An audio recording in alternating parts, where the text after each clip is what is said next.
some sketchy shit. Doo-dah, doo-dah, hope I get away with it. Oh, the doo-dah day.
Hello, ladies and gentlemen. As you may notice, I am not Joe Dog McKeel, nor is he sitting in the background at the moment. He might do a little drive-by visit, but he is still very sick, and not in a fun way. He's having a lot of problems, and believe me, I understand. I've been fighting this horrible flu throughout this entire extended snowstorm. So it's just one of those things where you just have to run with things every once in a while and do what you can. Chris is probably either still at work or driving home from. Haven't the faintest idea where John is. So this projects to be a rather short show. Joe Bachman is concentrating on work tonight. He's got road stuff he needs to do, followed by paperwork, followed by hopefully getting some sleep and starting his work day tomorrow as well. It's just one of those things. Can't imagine that road construction is very easy after one of the worst winter storms. Well, probably the worst winter storm of the 21st century so far. But if you include the 20th, it's still one of the really bad ones. I mean, we had snow all the way from Texas to Canada and draw a line eastward over to Georgia, Tennessee, the Carolinas, on up into Nova Scotia, and even snowed a little bit in Florida. So that lets you know this is a very unusual weather situation we've been facing for the last week or two. I am thankful that we did not suffer an electrical outage, even when the snow and the ice and everything was at its peak here where I live. So we got off very lightly. We only had about an inch and a half of snow and not very much ice during the worst of the ice storm. And then the following week, we had 6 to 8 inches of snow in the front yard, which took about 3 days before we could actually leave the house because our driveway goes uphill. And I'm at my age, I'm not going to get out there with a snow shovel. Just go drive on a slippery road. No, thank you. I'll stay inside where it's still warm. We had plenty of plenty of water supplies, filled up the bathtub for flushing the toilet, lots and lots of extra water bottles for cooking with or uh, making tea. I've got solar um, power supplies here that can be recharged from solar panels, and I've got plenty of those laying around now. The well house has got its own set of solar panels. The barn has its own set of solar panels. Um, I've got portable ones I can sit up and plug into the power bank that I've got in the house, even though it's a little bitty one. But we were set. I could go outside and um, run some drop cords and get us power to the house if necessary for at least keep the refrigerator and freezer from um, letting the food thaw out. We have tons of camping gear that I've collected over the years. Uh, Lindsay and I both grew up using candles and oil lamps, and not just for power outages, but at times when the electricity hadn't even been hooked up to our residences yet, even though we were 2,000 miles apart at that time. Some lessons that you learn from childhood stay with you. Every family elder's home that I visited as a child had half a dozen oil lamps and a coal burning stove, or at least an outdoor fireplace that could be used for a barbecue grill or whatever. But in an emergency, you can go build a fire and cook food outside. I've got the cast iron stove outside, so I could have done that if the need arose. But we were very lucky, as I said. We did not lose power. We did not lose heat. Um, I think it was only yesterday that Lindsay asked me if it would be all right to go ahead and drain the bathtub since we had not needed that water for anything. And I told her, yeah, go ahead. And she goes, yeah, when's it going to be warm enough for me to take a shower and for us to go to the landfill and take off the recycling because cardboard is piling up and lots of other stuff. Take off the trash, which always piles up, even though we've done our best to reduce the amount of landfill waste that we generate. And it's like 2% of what we used to make. Um, so all the cans from canned goods and cat food and dog food and whatever go into the recycling now.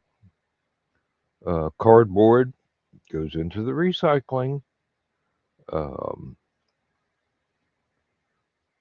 Styrofoam packing from um, packages arriving, that has to be thrown into the landfill because they can't recycle it. And it's a 45-minute drive to the nearest place that actually has a tiny bin that will accept styrofoam for recycling. So usually we don't get to do that very often. We just have to bite the bullet and put it in the landfill. Um, I'm sorry for those of you who are extraordinarily eco-conscious and think that's a bad idea, but it's better than letting it build up around the house. Now, sometimes we have run across the biodegradable styrofoam peanuts for the packing peanuts. And yeah, we can actually take those into the woods and spread them out where water, rainwater, dew, whatever, will dissolve them away into their biodegradable components, which I think is really neat. More companies that still use styrofoam packing gear should do that.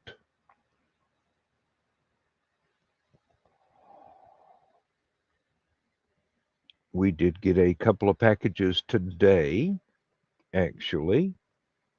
Now that the roads are clear and deliveries are able to be made, oh, in my area, not all over the eastern U.S. or midwestern U.S. for that matter. Um, we got a brand new crock pot for Lindsay. Uh, the one that we have been using for years finally developed a hairline crack on the inside of it. She's going to upcycle that to a young fellow just starting out in life who doesn't have much of a budget. So she's going to give that to him. And my blessings. Um, it's still perfectly usable. It hasn't cracked all the way through yet. It's not leaking. So we could have kept using it for a long time, but uh, I found one that has a stainless steel body and a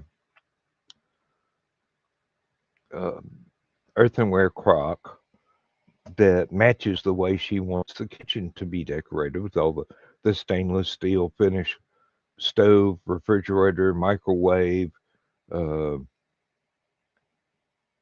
everything that she is restocking uh, the kitchen now that we've had the floor replaced in there and had all the well, not all, but the major portion of the home repairs done, and she's quite happy with that. We also got a heated cat hut to add to the three, maybe four that we've got already. I think it's three that we already had. And no, it is four. We've got two on the front porch for the cats that like to roam around outside but like to come and sleep next to the house. And then there's two for the outdoor cats, the ones that stay within the chain link fence most of the time, which I'm glad they do because we do have coyotes and um, bears and whatnot roaming the woods around behind the house.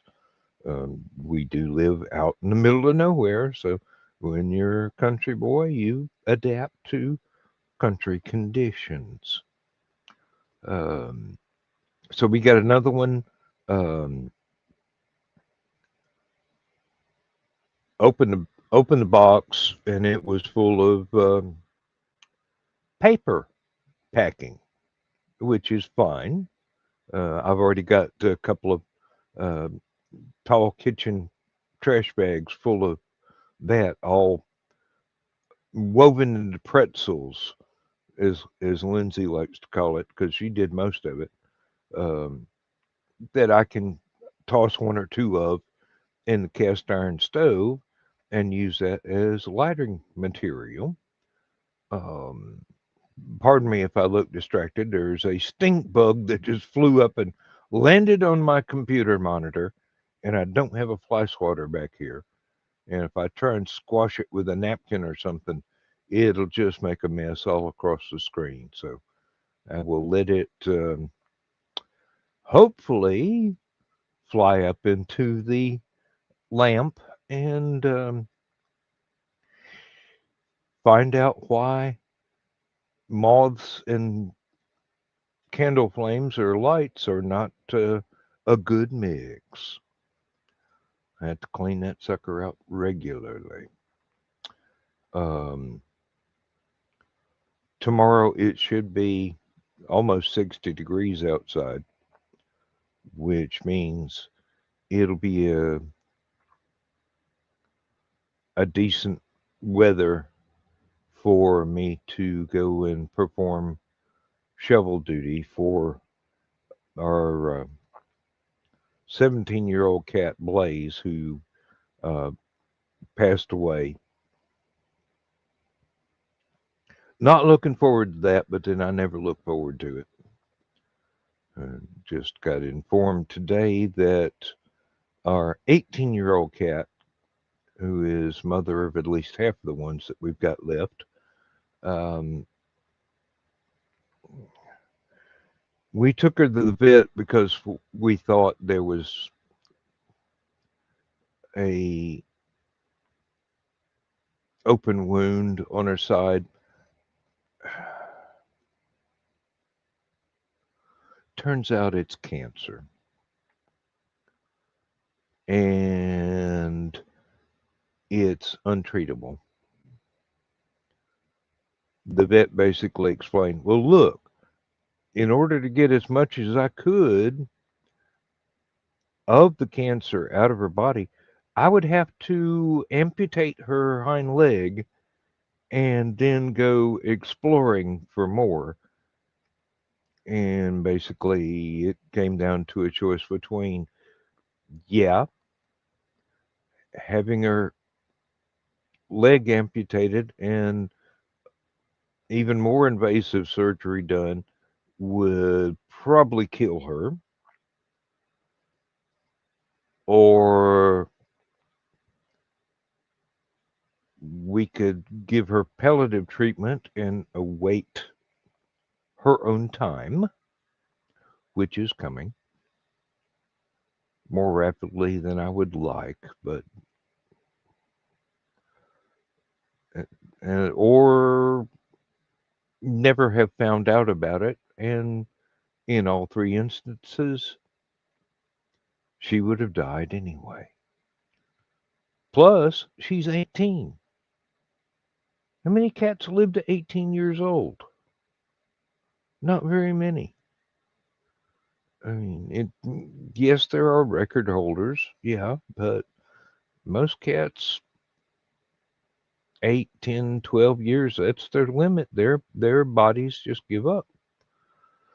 So we're waiting on her to choose her time. She is not in any obvious pain. She's not complaining about anything. She's still eating. She's still jumping. She's still wanting to go sleep on the porch. Even in the snowstorm, she wanted to go sleep on the porch.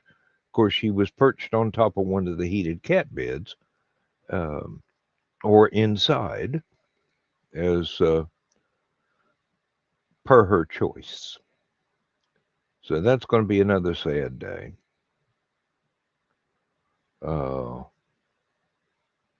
Good news, we took the dog to the vet for a checkup and um, some shots, and I think it was a update on her rabies, and having her toenails trimmed because we're just too soft-hearted to be able to hold her down and listen to her yelp while the little grinder clippers that don't hurt them actually do their work, and had to weigh her before the treatment could start, which is a normal thing at a vet. You know, you bring them in, they let you fill out the form, and then they have you check their weight. The dog has lost um, almost 25 pounds since we put her on healthier food and stopped giving her snacks whenever she wanted them. She still demands them, she just doesn't get them. So she's down to 72 pounds, which is for a German Shepherd, uh, of her size, that's quite respectable. The vet said she'd love to see a little bit more weight come off of her so that the hip dysplasia that her breed is prone to is not as much of a risk as it would have if she'd been up at her 90, 95, 98 pound weight that she was a few months ago. So, yeah, um, that's good news. Uh, let's see. I've got a whole bunch more camping gear on order. Some stuff that is uh, patterned after very historical, very old style, old school. I mean, this is uh, pre-army surplus stuff, and the people I have been in touch with about that said they have found a metalworking business that can make them in bulk for us to the original design. That's like a 1920s, maybe 19 teens design, and they hope that they will be shipped even sooner than they had originally hoped.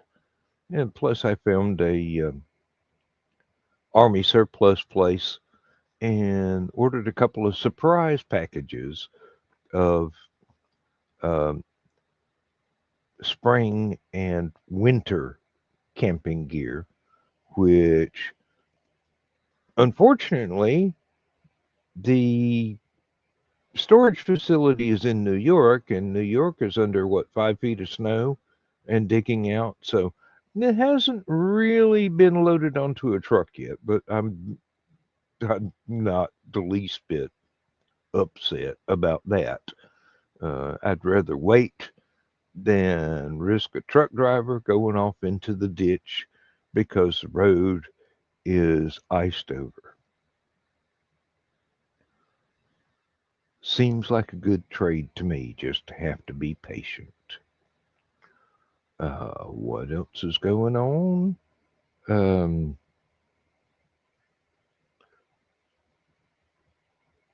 Solar power in the well house and is keeping our pipes from freezing.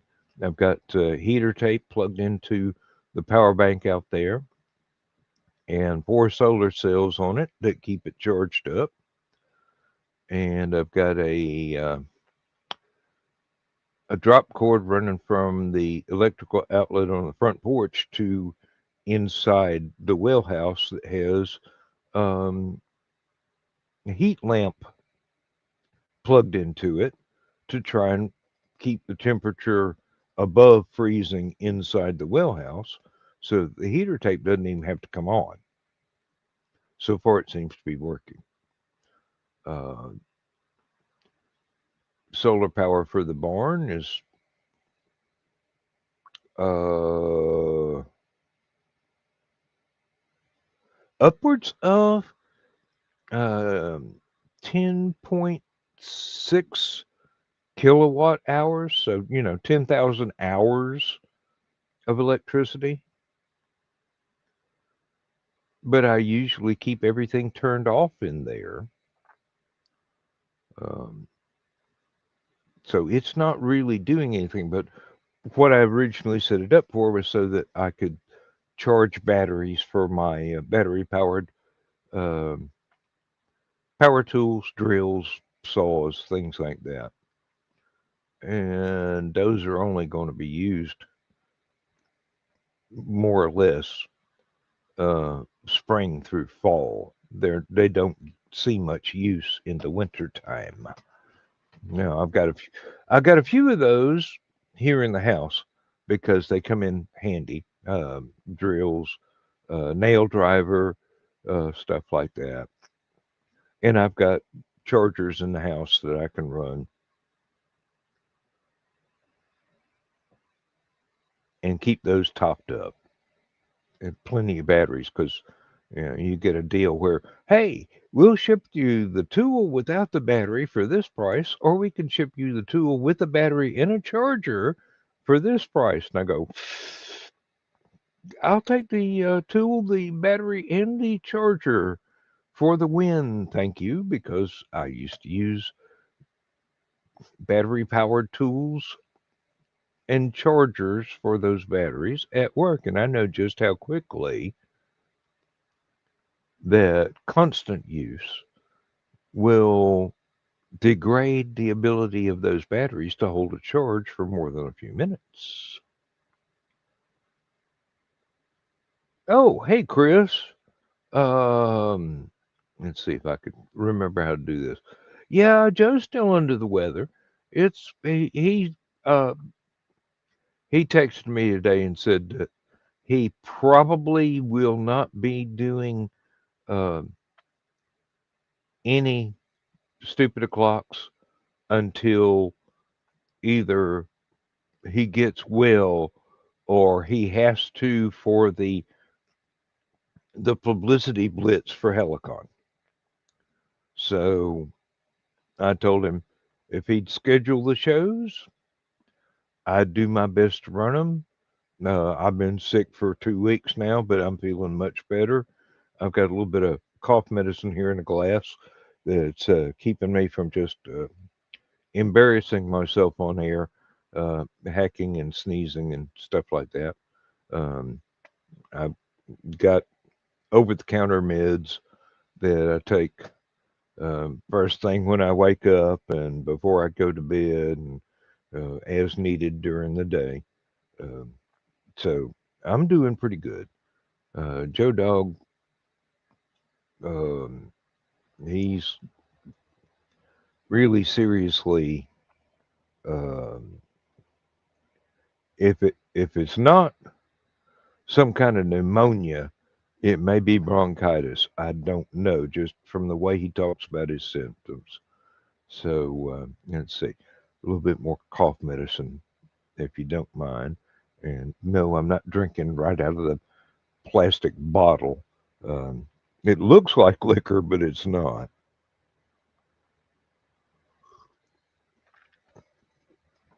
It's actually Dayquil, which has a taste I can stand. The green NyQuil, I don't like very much. The red NyQuil, I like it better, but still not very much. But the orange Dayquil,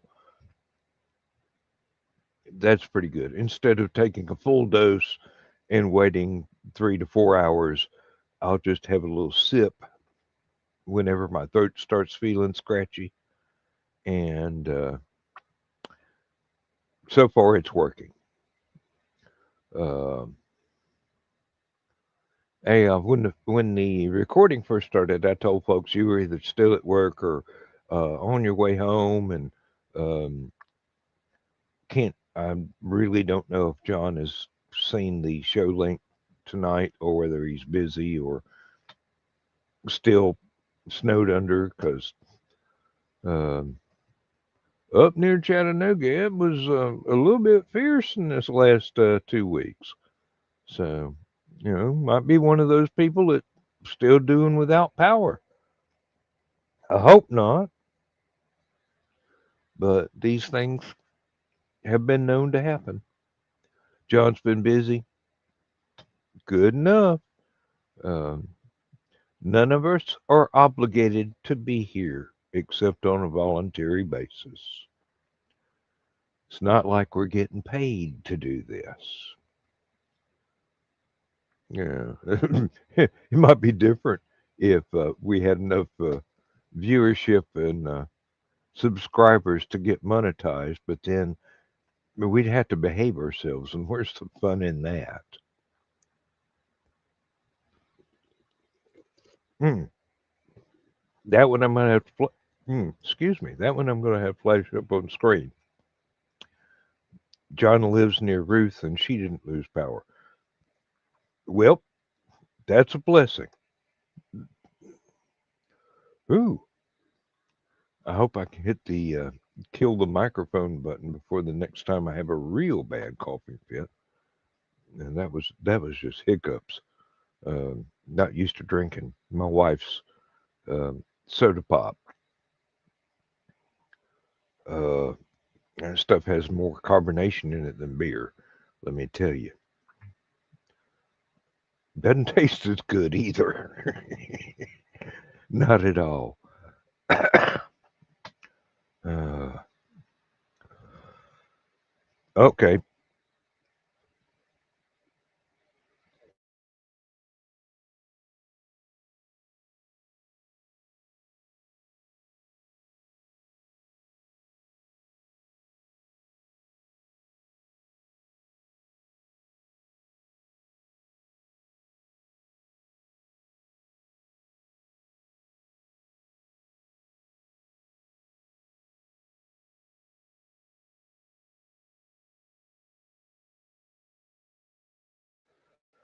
I tell you, I'm going through Kleenexes faster than Pee Wee Herman at a movie theater.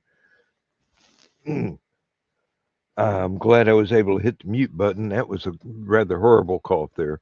Um, whew. And as I said previously, I'm actually feeling better. So imagine about 3 days ago when I could not make myself crawl out of bed from midnight till about 5 p.m.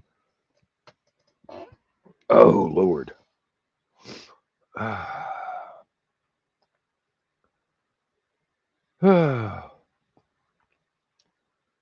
The weather has been extremely strange, and according to what I've seen, it's because the usual polar vortex that keeps all the cold air circling around the North Pole is weaker than normal, so it's not able to lasso all of the cold air and keep it up there. It just kind of gets away and spins down south over the U.S. and England and Europe.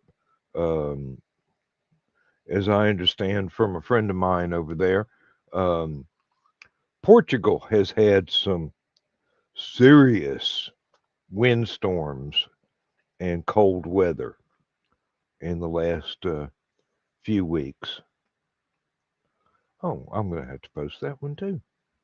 Very informative. Thankfully, didn't lose power either weekend these past 2 weeks. Had about 5 inches in a spot or two, about 2 or 3 inches in most places. We had average of 6 to 8 all over the yard here in this second spell. But as I said earlier, only had about maybe an inch, inch and a half. The grass was still sticking out of it. It was such a light dusting. But that was the one with all the ice. So there wasn't even enough ice to weigh the power lines down or drop any trees across power lines. So w- my wife and I got lucky that time. There have been other times when we did not have such a streak of luck, but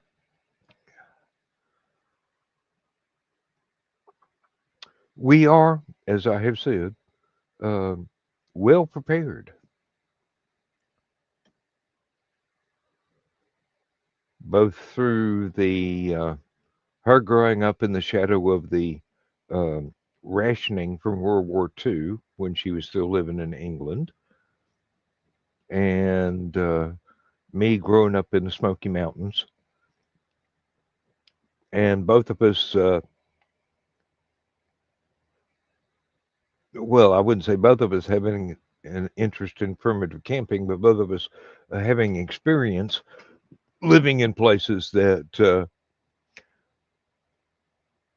the electricity had not been turned on yet. Um, she built her own cabin on a hilltop in New Mexico, And it took a long time to get the trench dug to run water and power to it, so she's well familiar with what amounts to primitive camping. And there was a time in my life where I had running water and no electricity, and there was a earlier time where I had uh, electricity but no running water. And let me tell you, having running water and no electricity is the easier option of the two. You just either use oil lamps and cook on charcoal outside, or you beg for water from people in town that do have running water. Uh, yes, yes, I agree totally. Just glad the ice totals were so low. Yeah, um, my voice is whistling when I talk. You'd think I had just put my dentures in, but no, I haven't. Um, ah,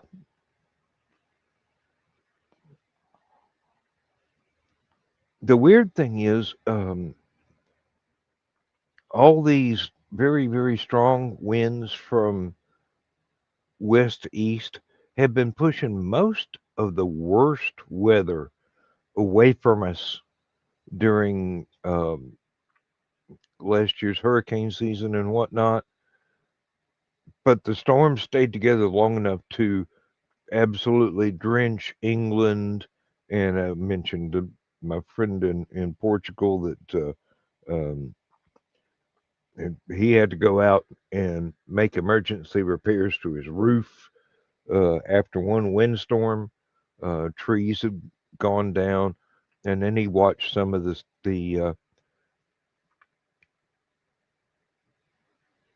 camera footage from the Mississippi and Tennessee um, snowstorm damage with all the power lines down and the trees just so loaded with ice that the sap in the trees swelled up and burst their sills, the wooden sills of the tree trunks themselves, and just basically either exploded or were so weak that they fell from the sheer weight of the ice. Um, Because it's not just the weight of the ice, although, um, what was it the guy said on that one report? Um, Half an inch of ice on the normal stretch of power line between poles near the ground added 500 pounds of weight to that one individual wire. They can only sag so far before something comes detached or snaps. And it's even worse when a tree falls down and just takes the power lines down too. Because not only can the emergency workers from the power company not really be able to safely navigate to where the power outage was caused and string new cables, um, it's even dangerous when it's just rain. I mean, water does conduct electricity, and ice is just very, very cold water. So, hopefully there weren't too many um, injuries or fatalities among the people trying to restore power all over the eastern half of the U.S. Um,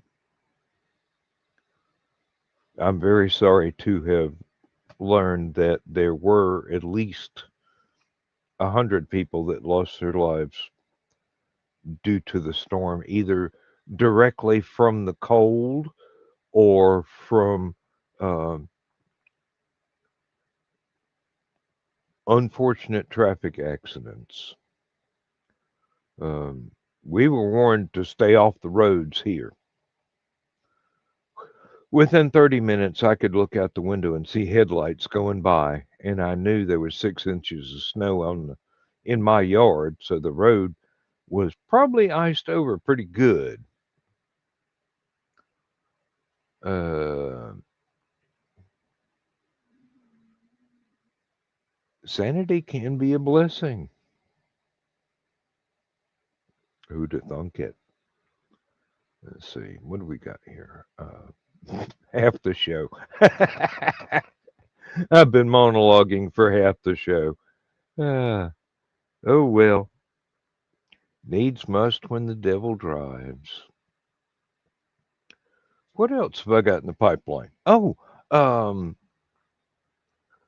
my publisher sent me the contract for the next 3 books today, since they're basically it was a um almost 100,000 word novel. He's going to split it up into 3 different books. So I got sent the contract for that today, and I signed everything and sent it back. And he will get in touch with me about all the editing proof. The So we'll get to work on that, and hopefully um, I'll have at least one more book out before the end of the year. Production does run slow, um, can't be helped. His publishing house has been winning awards for several series of shared universe stories. So, yeah, Arkansas, Mississippi, and Tennessee. Yeah, well, um, it didn't spare the Carolinas or Virginia or Kentucky or um,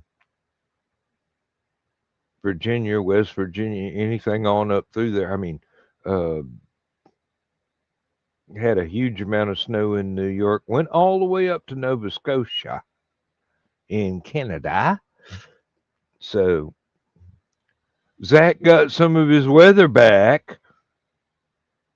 He can keep that. I need to find somebody in Mexico I can import warm weather from. I'm getting tired of Zach's weather. Had entirely too much of it in my lifetime. Um, Even after the road had thawed and Lindsay and I thought it was safe, we can finally go and get more groceries. There are a couple of places that, yeah, Halifax got hammered with snow. I mean, big time. Um, and up around Joe and Trey and Carl and Aunt Donna and uh, Dawn and a lot of people up there. That lake effect snow is nothing to sneeze at either. That if it if you could turn off the lake effect snow, might have been light, but with that covered, um, there was even an ocean effect snow after the storm and the cold air blew off into the Atlantic. It was snowing on fishing fleets out in the Atlantic. Um, yeah, I wouldn't doubt it. I wouldn't doubt it. Uh, the uh, the phenomenon is the same no matter what the location. If you got enough cold air, you got enough moist air, and you got warm air piling on top of it that's laden with moisture, that cold air from the lake's going to cool stuff off real quick and cause snow.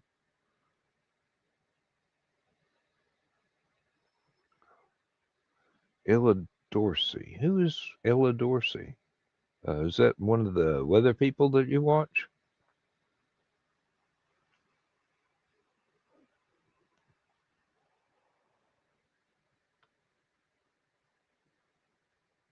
I got early warnings from Josh with the United Weather Network and a couple of people online uh, on YouTube, actually. And, we were prepared for it. We knew it was coming. Weather lady from Channel 46. Okay. Thank you. Pretty much exactly what I thought, except for the channel. Um, uh, it's been one of those. Well, I started to say one of those years, but it's just February. It's been one of those centuries, folks. Uh, been really really wild since the millennium. I hope it's not going to be one of those millennium. Uh, that would be unfortunate. Uh, it's early yet. Yeah, it is early yet. Yeah, it's only February and just barely February at that. Um, let's see. Looking at the calendar here. Uh, Next Tuesday, I should get my no, well, late Tuesday night, early Wednesday morning, I should get my Social Security. Uh,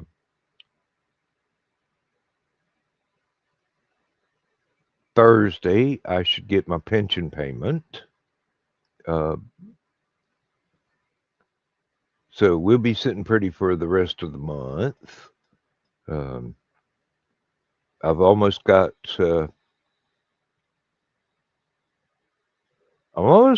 my credit cards down to zero again, which worries me because whenever I do, I have to replace something big. And that's pretty much one of the reasons I have credit cards is just in case there's a big ticket item that just gives up the ghost and I've got to get a brand new one, which hopefully will last longer than its warranty.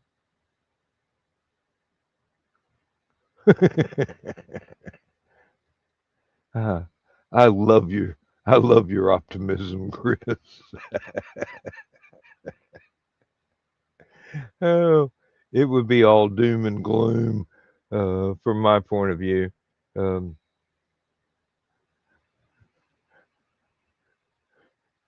huh. If anything can go wrong, it will go wrong. If anything does go wrong, it's bound to get worse. Um, and if you're still around when those first two conditions are passed, panic.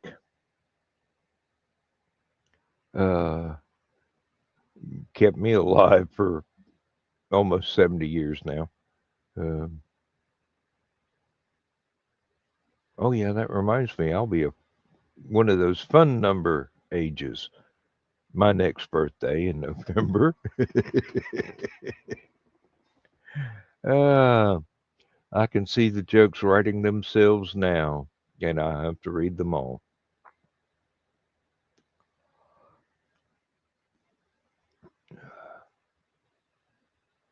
Oh yeah, it always is. It always is. You know me, my personality is so laid back. People have to keep checking my pulse. Yeah. Like I keep saying, almost 70. I'm sneaking up on it. Um, I'm not quite scheming to get there. I'm just enduring. Uh,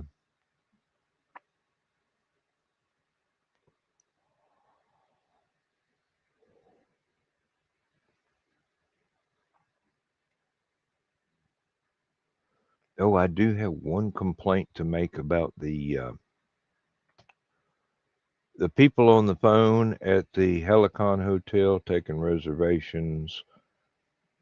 When you've actually got the reservation you want, they switch you off to a Hilton rep that tries to sell you extra vacations at Hilton properties.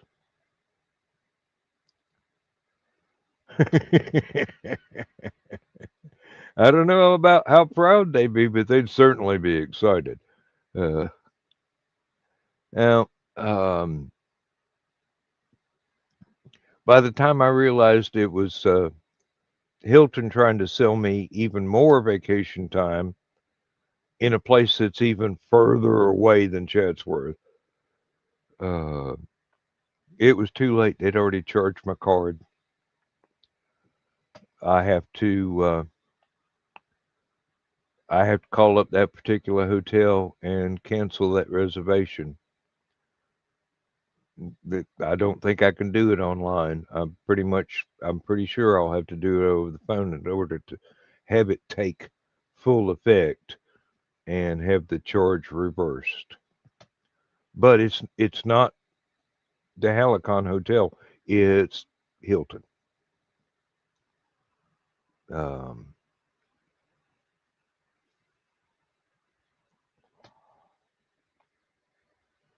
I imagine the Marriott would do it just as willingly if they could figure out exactly how. So, you know,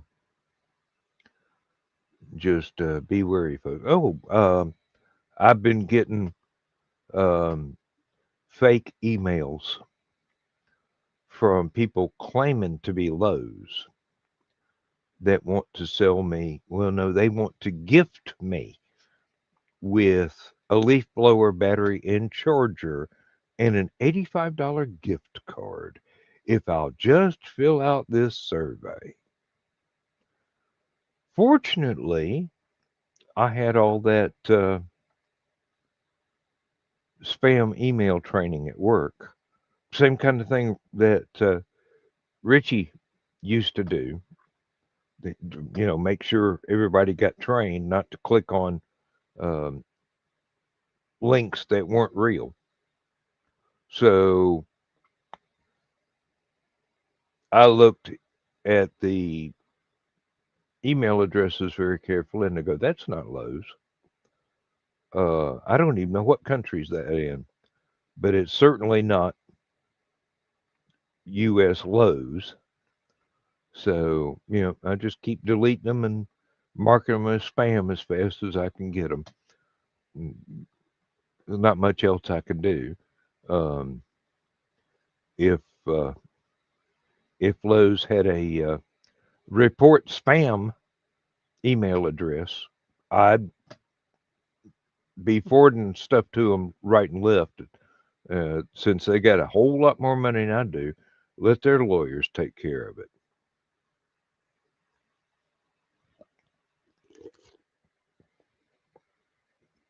Plus, nowadays there's lots of services you can uh, buy into that will protect you from things like that.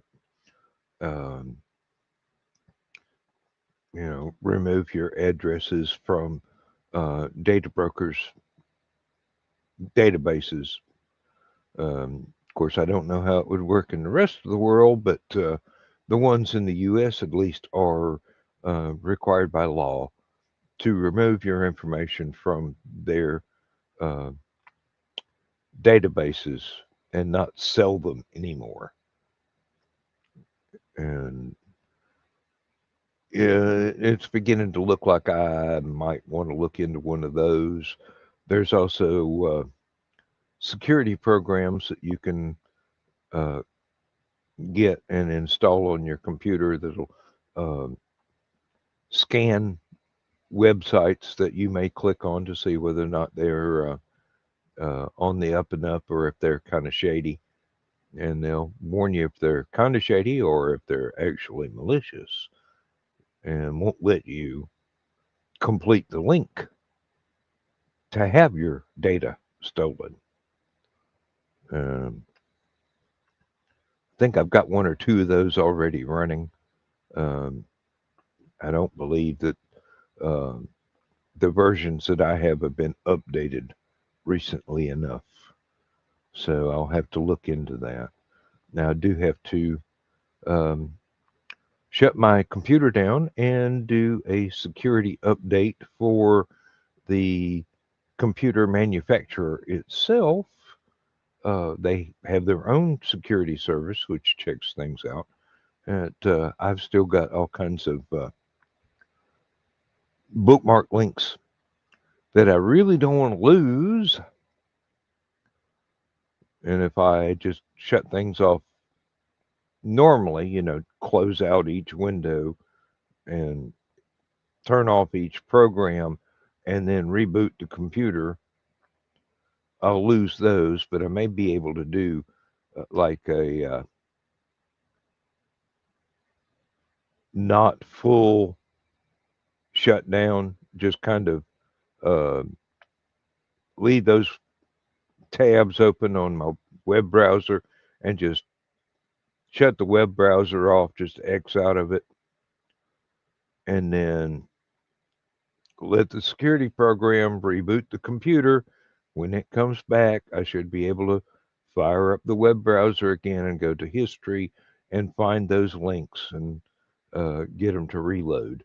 I'm not going to do it during the show, obviously, but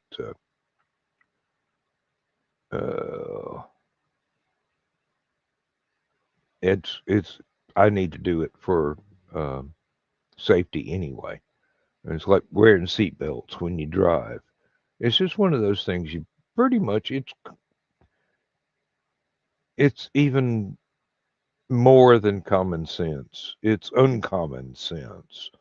Is when the security programs want to do an update and you've got to shut everything down and let it do the update as it's rebooting, you just go ahead and do it. All right, folks, I've been sitting here for almost an hour, and thank you very much for your company in the chat.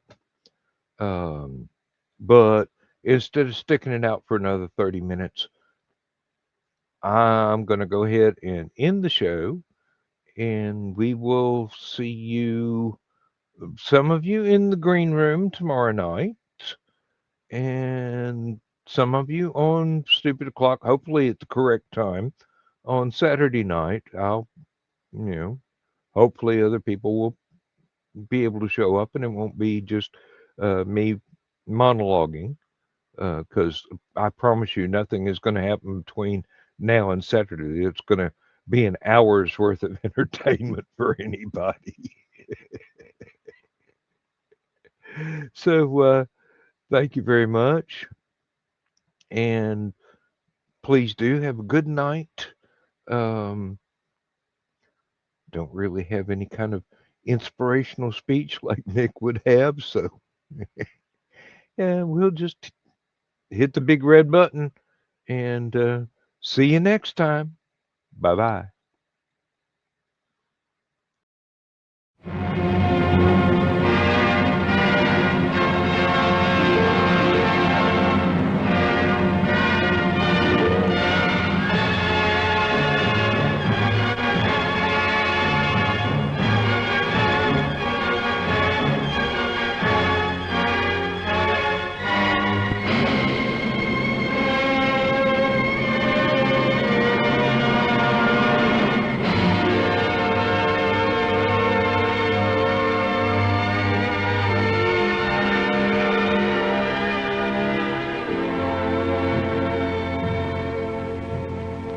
have slipped the surly bonds of earth and danced the skies on laughter-silvered wings. Sunward I've climbed and joined the tumbling mirth of sun-split clouds and done 100 things you have not dreamed of. Wheeled and soared and swung high in the sunlit silence. Hovering there, I've chased the shouting wind along and flung my eager craft through footless halls of air. Up, up the long, delirious, burning blue, I've topped the windswept heights with easy grace, when never lark nor even eagle flew. And while with silent, lifting mind, I've trod the high, untrespassed sanctity of space, put out my hand and touched the face of God.